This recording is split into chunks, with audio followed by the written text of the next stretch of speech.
समस्त छात्र छात्री एठी जो मैंने आसिक पहुंची माने समस्ते होचंती विजेता समस्ते विनर्स। तेणु मन भितर ये मनोभाव रखिए नहीं कि मु पछे जीवी आगे जीवी कि कोठी करी जीवी। शिक्षा जेते जरूरी, पाठ पढ़ा जेते जरूरी, बस्तानी नहीं कि स्कूल जीवा जेते जरूरी, खेल कूद रे पारंगता में खेलिबा भी सेतिकी जरूरी। हाई स्कूल डाइज रे उपस्थित एचएम सर, मंच तले उपस्थित ए आयोजन रे जो माने योगदान दे चलती होस्टिंग करुछंती सब एक्टिविटी गुड़ा को विजिलेंट रही एक सक्सेसफुल करुछंती सब टीचर्स। बेस्ट परफॉर्मेंस बा सर्वोत्तम प्रदर्शन जमी भाव में निश्चित करेंगे से प्रकार खेलुआड़ मनोभाव नहीं से माने खेलिबे, खेल को उपभोग करेंगे। खेलवा समय समस्ते आम मन रखा उचित कि खेल केवल प्रतियोगिता होनी, खेल आनंद होउची समस्त ए खेल निश्चित भाव में आनंददायक हम एवं खेल को रेगुलेट करुवा, खेल को जो नियंत्रण करुवा आमर जो प्रशिक्षक माने अछंती सेमानकर निर्देशना पालन करवा एवं सेमानकर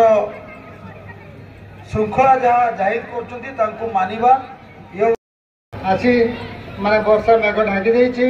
तेणु आनंद से माने रही किंतु दुख लगुच पड़ियार अवस्था देखी जो पड़िया से बसी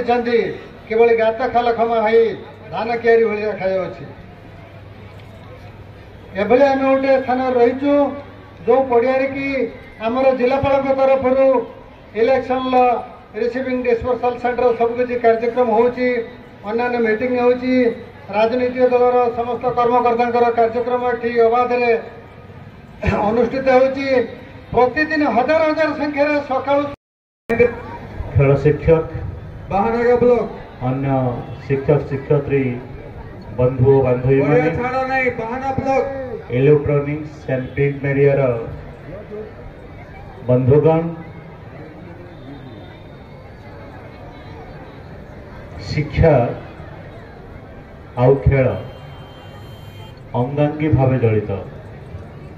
स्कूल हो कॉलेज हो यूनिवर्सिटी हो प्रत्येक छात्र छात्री